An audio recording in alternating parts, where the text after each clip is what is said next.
Fala, galera. O Vicente é um caçador que vive bem no meio das montanhas. Certa noite, ele ouve o choro de um bebê. Achando que poderia ser um ladrão se esgueirando por ali, ele resolve dar uma olhada ao redor da casa segurando um machado. Só que, depois de procurar por tudo, não encontra ninguém. O Vicente começa a se perguntar se está ouvindo coisas da própria cabeça, já que vem passando por esse tipo de situação desde que descobriu que não pode ter filhos. Mas aí, do nada, ele encontra um bebê de verdade. Ele pega a criança no colo e cola o ouvido no peitinho dela. O Vicente consegue ouvir as batidas do coração do bebê, e isso dá uma acalmada no coração dele. Nisso, a esposa dele, Aulina, se aproxima e pergunta: "Por que você tá fazendo tanto barulho?" Mas ela toma um susto ao ver o marido segurando um bebê no colo. Eles tomam a decisão de criar o menino como se fosse deles e dão a ele o nome de Chirone. O tempo passa e o Chirone completa 12 anos. Ele começa a ler um monte de livros sobre magia. Como ele tem uma relação muito boa com o pai, resolve perguntar sobre isso. Chirone pergunta: "Pai, você sabe como funciona a magia?" O Vicente respondeu dizendo: filho, pior que eu não sei nada sobre magia não. As crianças da região sempre veem os dois andando juntos por ali. Elas começam a comentar sobre o comportamento meio estranho do Chirone. Um dos garotos comenta: "Olá lá, o garoto é um nerd típico. Fica lendo todo dia e nunca vem jogar com a gente." O Vicente ouve a molecada falando do filho dele. Isso deixa o Vicente chateado, mas ele resolve deixar pra lá e não arruma confusão. Ele fica pensando se tá falhando como pai, mas a verdade é que ele ama demais o filho. Mais tarde, eles vão até a cidade de Creias. Chegando lá, o Vicente deixa o Chirone com o avô de Martina enquanto vai resolver uns negócios. Antes de sair, ele faz questão de avisar o garoto. O Vicente disse: "Filho, fica esperto e mantém distância dos becos e dos nobres, tá?" Enquanto fica sob os cuidados do idoso, o Chirone ajuda a cuidar da loja. O velhinho fica impressionado e pensa: "Nossa, mas que menino inteligente." Chirone aproveita e pergunta para ele sobre magia. "O senhor entende de magia?" O velhinho confessa mandando a real. "Para falar a verdade, eu não sei nada sobre isso não." Mas aí ele aponta e mostra para o Chirone uma livraria que está lotada de livros sobre magia. Chirone sai correndo para a livraria, enquanto o idoso fica segurando o livro que o menino estava lendo o tempo todo. O velhinho abre o livro pensando: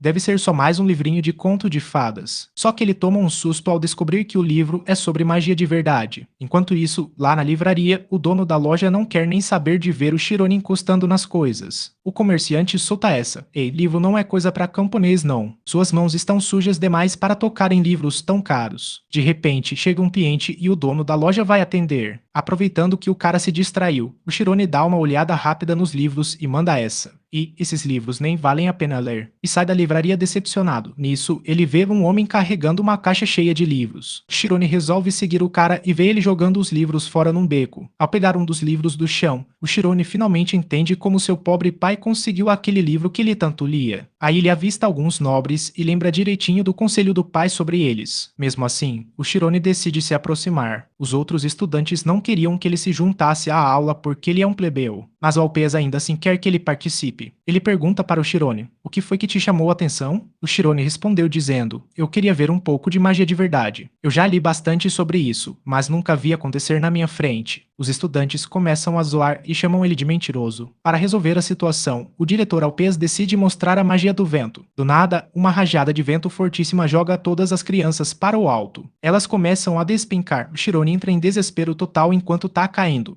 pensando que vai se espatifar no chão e morrer. Ele fecha os olhos e se prepara para o impacto. Mas bem na hora que ia bater no chão, ele ouve os estudantes rindo dele. Chirone abre os olhos e percebe que está flutuando a poucos centímetros do solo. O diretor olha para ele e diz: "Viu só? Isso é magia." O Chirone vira para o Alpes e pergunta mais sobre o assunto. Ele exclama: "Eu quero saber a verdade, mesmo que eu não consiga entender tudo agora." A turma inteira fica de queixo caído, e os alunos acham que ele está sendo um puta mal educado. O Alpes então explica: "A magia nada mais é do que uma operação mental que explora a verdade da realidade." Chirone interrompe o diretor e manda sua visão. Mas a realidade é irracional, só que, no fundo, essa irracionalidade está mais perto da verdade do que a gente pensa. Geral na sala fica chocado de ouvir isso da boca de um plebeu. O Alpes pergunta: "Você leu isso em algum livro?" E o Chirone respondeu dizendo: "Não, eu só notei algumas semelhanças entre os livros que li. Acho que talvez a verdade esteja escondida dentro da própria irracionalidade." Chirone se aproxima mais deles. Os outros estudantes continuavam não querendo ele ali por ser um plebeu,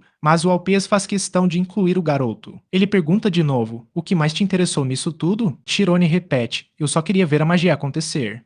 O diretor fica ultra impressionado, enquanto os alunos não estão entendendo nada. Chirone pergunta: "O que eu preciso fazer para aprender magia de verdade?" O Alpes pensa comigo mesmo: esse garoto é um gênio. Consigo sentir a paixão dele pela magia. Mas aí cai na real e pensa, pena que ele é só um plebeu. Na verdade, o Shirone acabou de entrar no que chamam de Azona. Naquele momento, ele sentiu como se fosse o próprio universo. Ele sai correndo e chorando de emoção, pensando no quão incrível foi aquela sensação. Por um segundo, pareceu que ele podia sair do próprio corpo e se tornar infinito. Só que, enquanto tá correndo meio distraído, ele esbarra num grupo de valentões. Os caras encurralam ele e exigem dinheiro, perguntando: "Olha aí, você é da gangue dos lobos, por acaso?" Bem nessa hora, uma nobre chamada Ami chega no local. Um dos valentões tenta se justificar para ela. "Ah, esse moleque tava na intenção de aprontar, por isso a gente tá dando uma lição nele." O Shirone se defende na hora. Mentira. Não é verdade. O valentão não gosta e dá um chutão no Shirone, que cai de joelhos. Eles começam a xingar e chutar o garoto sem dó nem piedade. Por sorte, a Ami intervém e manda: "Parou. Parem com isso agora." Ela se aproxima do Shirone e pergunta: "Você tá bem?" Ele, chorando, respondeu dizendo: "Eu não fiz nada." Juro ouvir isso, a Ami vira para os valentões e solta: "Vocês não conseguem pensar em nada mais divertido para fazer, não?" Os caras começam a dar várias ideias idiotas, mas a Ami decide ver se o Shirone serve para virar um escravo. Os valentões mandam o Shirone tirar a roupa. De repente, a percepção do Shirone muda e ele começa a enxergar o mundo de um jeito totalmente diferente. Ele lembra de como o Alpes usou o feitiço para criar o vento. A Ami percebe que tem algo muito estranho acontecendo e grita para os caras: "Parem agora." Tarde demais, o Shirone invoca uma rajada de vento cabulosa que arremessa todos os agressores pelo ar. Logo em seguida, eles despencam de uma altura considerável e se estouram no chão, ficando todos machucados. A Ami fica a pé da vida, chega no Shirone e exige saber: "Onde foi que você aprendeu magia?" Antes que ele responda, começa a chegar gente no local. A Ami dá um pulo e vaza dali rápido. O pessoal da rua vê os valentões nocautetados no chão e o Shirone aproveita a confusão para fugir correndo. Enquanto isso, na mansão da família Carmis, a Ami chega em casa e o pai dela, Sakura, manda a cobrança: "Você matou Aula de novo, Ami?" A Ami responde desdenhando: "Ah, pai, eu já aprendi tudo o que tinha para aprender lá." Depois disso, ela pede para o pai: "Me apresenta alguém que trabalhe em uma academia de magia?" Cortando a cena, vemos o Vicente e a Ulina em casa. Eles estão procurando pelo Shirone, que tinha saído para cortar lenha. O Vicente sai para buscar o filho e lembra daquela vez em que quase perdeu o Shirone na cidade de Creias. Até hoje o Vicente não faz ideia do que realmente aconteceu naquele dia. Um pouco mais longe dali, vemos o Shirone segurando um machado. Ele fica refletindo sobre a magia do vento que usou contra aqueles caras. O problema é que ele nunca mais conseguiu usar aquela magia de novo, só que agora ele ganhou a habilidade de entrar na zona espiritual. Ele entra na zona espiritual e enxerga algo brilhando dentro de uma árvore. Ele dá um golpe com o machado e a árvore cai de primeira, com um único corte. O Shirone sorri e diz: "Isso sim é magia." Escondido ali perto, o Vicente estava observando tudo. Ele viu o que aconteceu e não conseguia nem acreditar nos próprios olhos. Era a primeira vez que o Shirone conseguia derrubar uma árvore com um golpe só. Depois disso, o garoto pega uma serra manual e começa a cortar o tronco. Shirone continua repetindo esse processo com a esperança de entender mais sobre magia. 3 anos se passam, vemos o Shirone na floresta e agora ele domina essa habilidade com perfeição. Ele sente que se tornou um só com a natureza. Ao voltar para casa, ele vê uma carruagem real parada na porta. O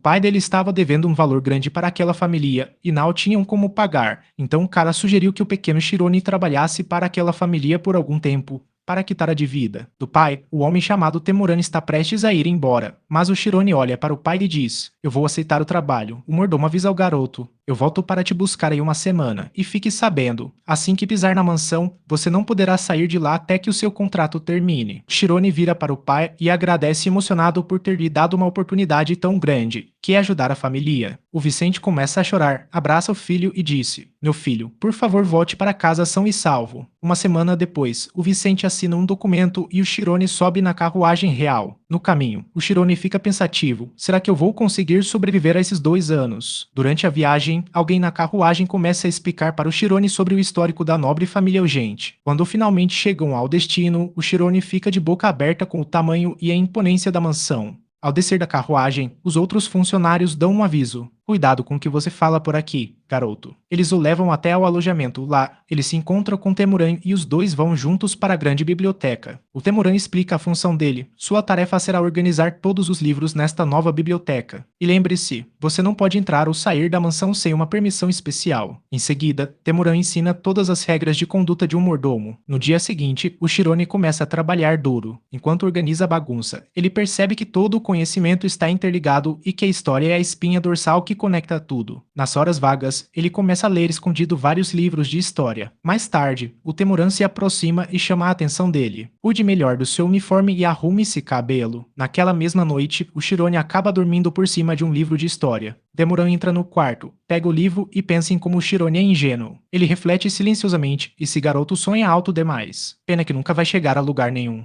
O tempo passa e, depois de 3 meses, o Shirone já está totalmente acostumado com a rotina de trabalho. Ele acaba descobrindo uma realidade dura. Os nobres não estão nem aí se os livros vazarem, enquanto os plebeus arriscam a própria vida por coisas que os nobres nem vão se lembrar depois. De qualquer forma, o Shirone acha que o melhor a fazer é levar uma vida tranquila e sem arrumar confusão. De repente, um homem entra na biblioteca. É o Rian Gente, o filho caçula do senhor da mansão. Ele corre, se esconde atrás da mesa do Shirone e dá a ordem. Ei, me esconde aqui e não fala nada. Logo em seguida, aparece o instrutor de esgrima do Rian. Ele olha para o Shirone e pergunta: cadê o Rian? Onde ele está se escondendo sem pensar 2 vezes. O Shirone aponta exatamente para onde o Rian está escondido. O instrutor pega o Rian pelo colarinho e o arrasta para fora. O Rian sai cuspindo fogo de raiva do Shirone. Alguns dias depois, vemos o Shirone lendo mais livros. Ele já devorou 82 livros em apenas 4 meses. Enquanto lê, ele começa a se questionar se focar só em livros de história é o caminho certo. Ele percebe que estudiosos e magos buscam a mesma coisa, mas os estudiosos não conseguem acessar a zona espiritual. De repente, o Rian entra com tudo na biblioteca gritando: seu desgraçado. Ele começa a desabafar sobre todo o sofrimento que passou nas mãos do instrutor depois que foi pego. O Rian esdraveja: a única coisa que me manteve de pé foi o meu desejo de vingança. Ele dá um enquadro no Shirone, pega ele pelo colete e começa a chacoalhar o garoto. Mas o Rian fica indignado ao ver que o Shirone continua com uma cara super tranquila. Vendo aquilo, o Rian puxa o garoto e o leva até o campo de treinamento. Chegando lá, o Rian entrega uma espada de madeira para o Shirone e o desafia para um duelo. O Rian provoca: o que foi, pai amarelar? Você é um covarde. O Shirone pergunta: por que você tá me chamando de covarde? O Rian respondeu dizendo: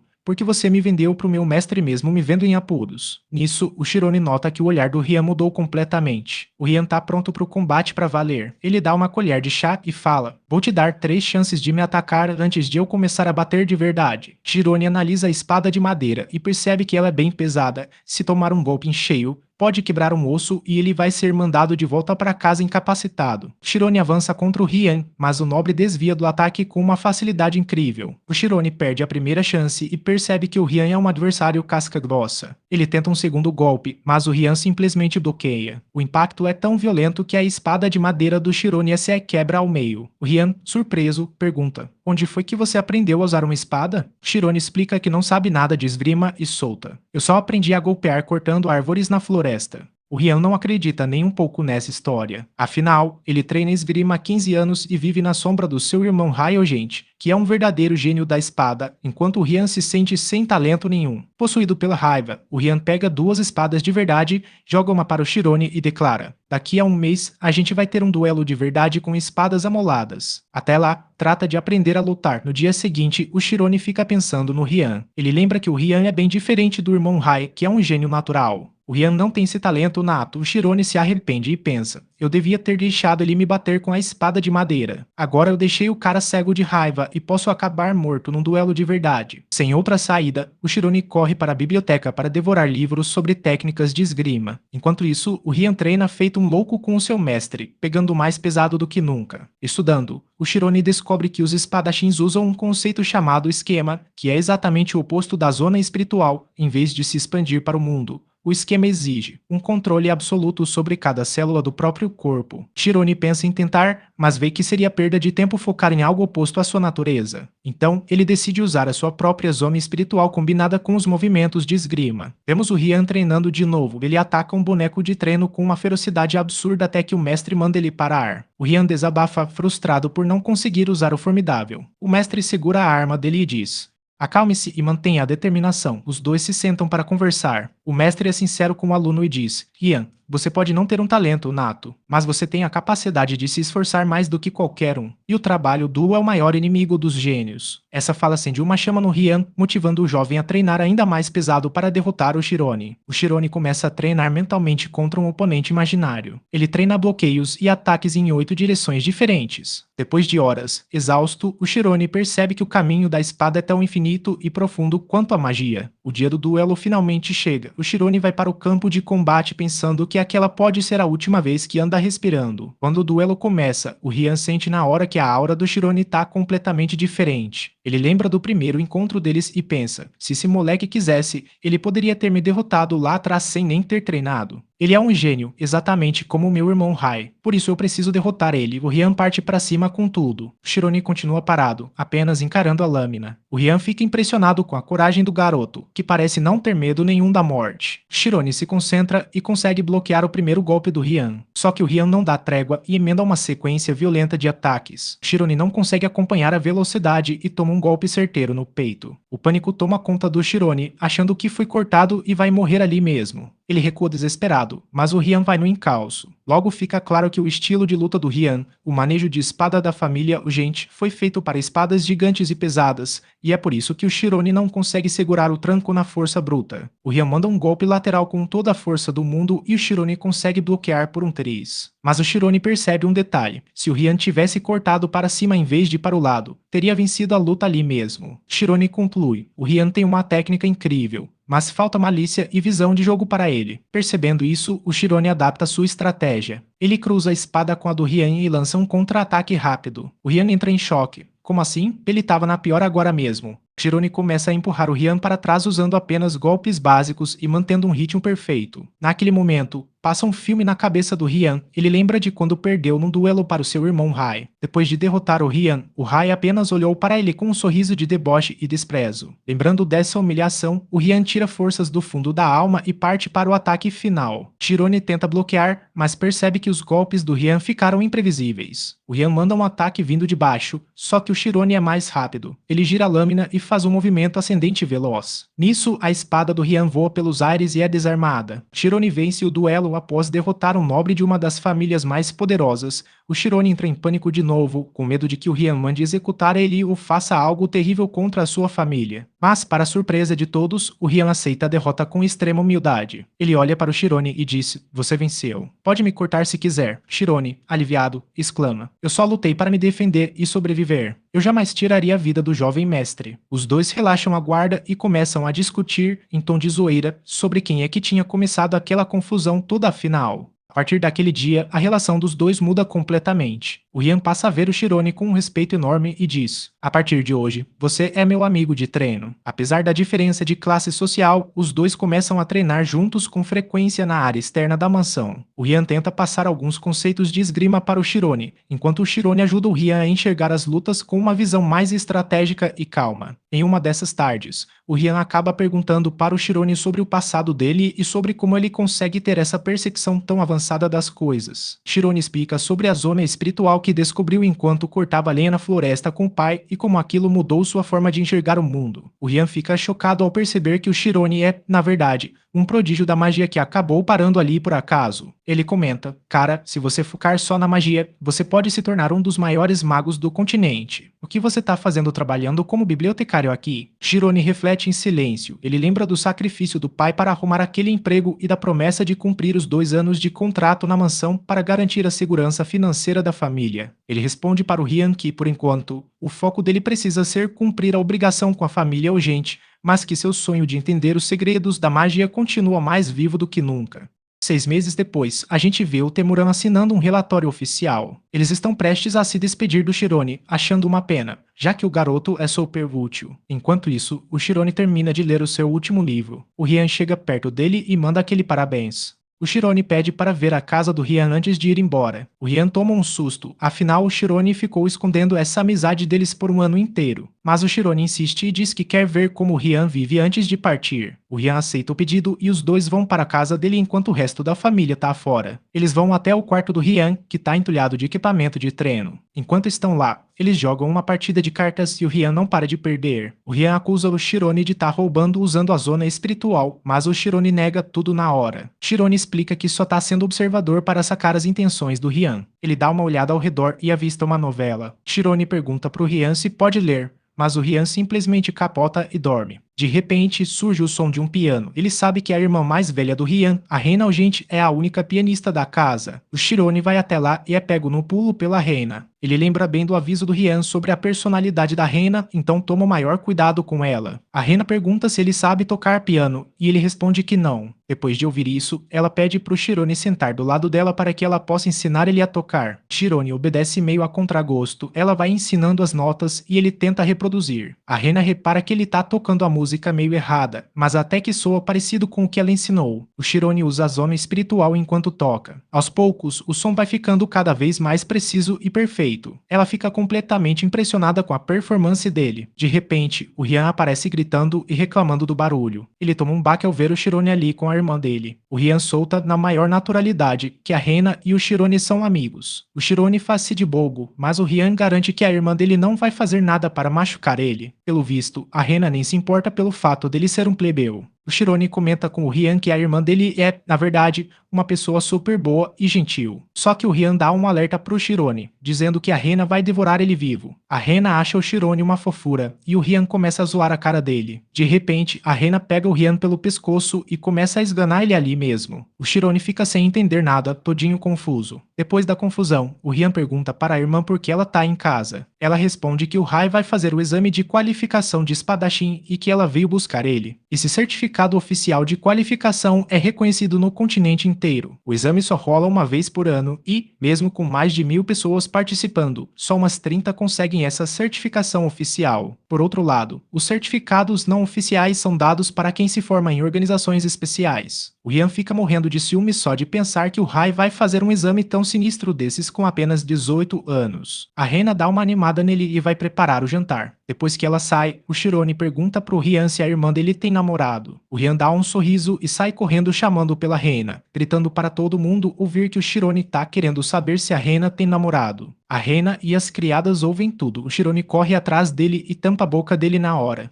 A Reina e as criadas fingem que nem viram, mas o mordomo principal, o Louis, fica observando os dois de canto de olho. Ele afirma que esse nome, Shirone, não me é estranho, e decide que precisa trocar uma ideia com o Temuran. Mais tarde, a gente vê o Rian treinando pesado com o mestre dele. Durante uma pausa, o mestre repara que o Rian tá super motivado, mas o problema é que ele tá afobado. Nesse exato momento, alguém vem correndo na direção dele avisando que o Shirone tá em perigo. O Louis fez um relatório pro patriarca da família, o Bispo Gente, e a história tem a ver com o Rian. Sabendo disso, o Rian sai em disparada para falar com o pai dele. Só que o mestre dele não quer deixar ele ir de jeito nenhum. Enquanto isso, o Shirone tá ajoelhado na frente do bispo e é condenado à morte. Logo em seguida, é revelado que o mordomo principal, Louis, entregou um relatório contando o quanto o Shirone tratava o Rian mal. O Shirone pergunta o que aconteceria com o Rian se eles fossem amigos. O bispo manda que isso é uma tolice e que nada vai acontecer com o Rian. Shirone solta aquele suspiro de alívio e admite que, sim, ele é amigo do Rian. Ao ouvir isso, o bispo chama o mordomo principal e dá a ordem para o Louis dar um sumiço no Shirone bem rápido e manter tudo em segredo. A Reina tenta intervir para salvar o garoto, mas o pai nem dá ouvidos a ela. Eles já estão quase levando o Shirone embora quando, de repente, o Rian chega no recinto. Ele fala pro pai que o Shirone não merece morrer,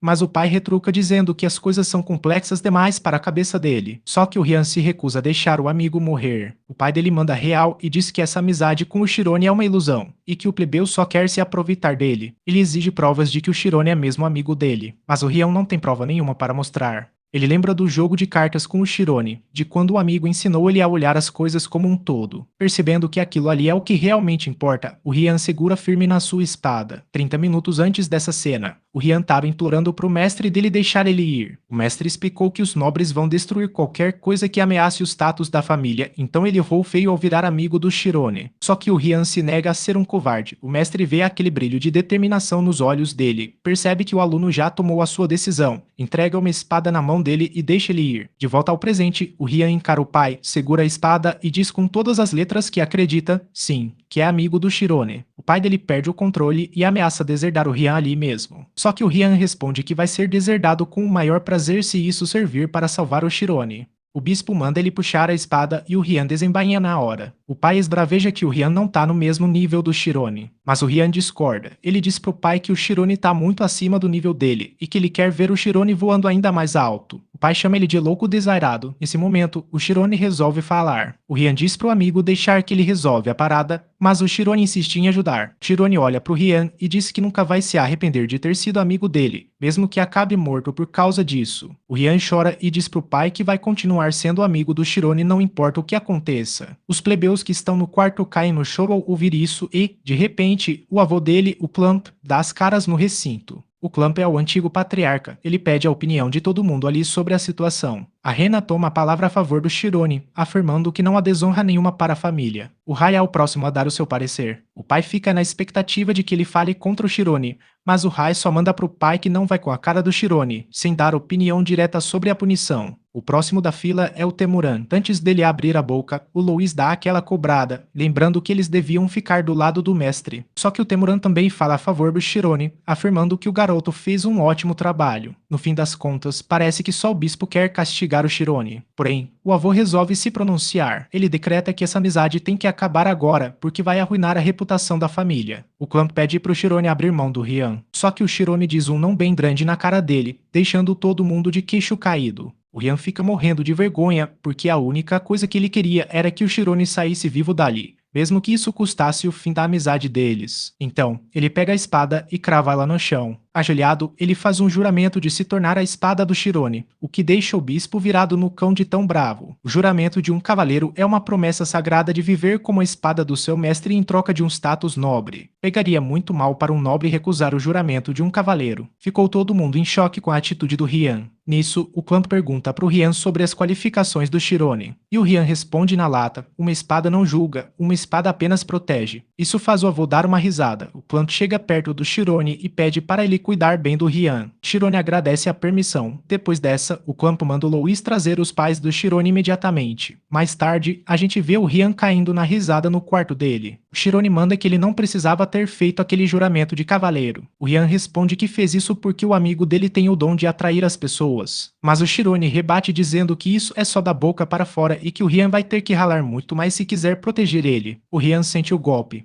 A Rena chega perguntando se o Rian perdeu mesmo feio pro Shirone. O Rian manda ela vazar, mas o Shirone deixa ela entrar. Ela conta que a família tá uma bagunça completa por causa do que o Rian aprontou. Ela acrescenta que o Shirone e o Rian vão se matricular em uma academia de esgrima. Shirone toma um susto com a notícia, mas a Rena explica que agora ele faz parte da família. O Rian fala que não quer ir para academia nenhuma, só que a irmã dele joga ele no chão na base do pontapé. Ele conta para a Rena que o Shirone é um aspirante a mago e que já consegue acessar a zona espiritual. A Rena descobre como o Shirone usou a zona espiritual para vencer o Rian. Ela acha a história sensacional e diz que vai contar tudo pro avô sobre o caminho do Shirone. A Rena explica que o Rian vai ter que ir para a academia de esgrima sim, caso o Shirone vá treinar para virar mago. O Rai pergunta pelos mestres dele e descobre que eles já caíram fora. Depois disso, o mordomo avisa ao Shirone que a família dele acabou de chegar. Ele corre para se encontrar com eles. O Shirone entra na sala de recepção e dá de cara com os pais. Ele dá um abraço neles e nota que eles deram uma emagrecida. Só que eles garantem que estavam super bem e comendo direitinho. O Vicente quer entender por que o filho chamou eles ali. Aí o Shirone desenrola a história e conta tudo o que rolou. O Vicente acha que o filho tá delirando de tanto sofrimento que passou. Nesse instante, o bispo chega acompanhado da Rena e do Rian. Eles se apresentam aos pais do Shirone, que ficam chocados e curvam a cabeça na hora. O Vicente finalmente cai na real e vê que o filho não tá delirando coisa nenhuma. Ele acha tudo aquilo inacreditável. Eles agora fazem parte da família real e ficam de queixo caído com o tratamento de primeira que estão recebendo. O Vicente, todo nervoso, diz ao bispo gente que tá até difícil de acreditar nesses últimos acontecimentos. O bispo confessa que também tá engolindo essa história seco. Só que seria uma baita vergonha para o nome do Rian se ele demonstrasse esse incômodo só pelo fato deles serem plebeus. Sendo assim, ele vai tratar todos do jeito certo e dar todo o apoio ao Shirone. O bispo revela para todo mundo que o Shirone é um usuário da zona espiritual e tem um talento nato para virar mago. Por isso, eles vão enviar o garoto para a Academia Alfeas, para que ele consiga o certificado de qualificação não oficial. O bispo fala pro Vicente que o filho dele vai virar um mago de respeito assim que se formar na academia. Só que tem um problema de classe no meio disso tudo. Plebeus não podem entrar na academia de magia. Por isso, eles decidiram adotar o Shirone. E garante que ninguém vai tirar o Shirone deles e que a adoção é puramente burocrática, no papel. Isso vai fazer do Shirone um nobre, mas o Vicente não consegue tirar da cabeça a sensação de que estão levando o filho dele embora. O Shirone segura a mão do pai e manda para todo mundo ouvir que não quer ser adotado. Ele completa dizendo que prefere continuar vivendo como plebeu do que ter que trocar de pai. O Clamp fica possesso e chama o Shirone de teimoso. O Shirone responde na lata que não vai abandonar os pais dele, porque foram eles que criaram ele e deram infinitas oportunidades na vida. De repente, o Vicente joga e implora pro clã para adotar o Chirone de uma vez. Ele desabafa e confessa a verdade: o Chirone não é filho biológico dele. E é com essa revelação que encerramos o capítulo de hoje. Espero que tenham gostado. Logo mais postarei a continuação da história do Chirone para vocês. Até lá!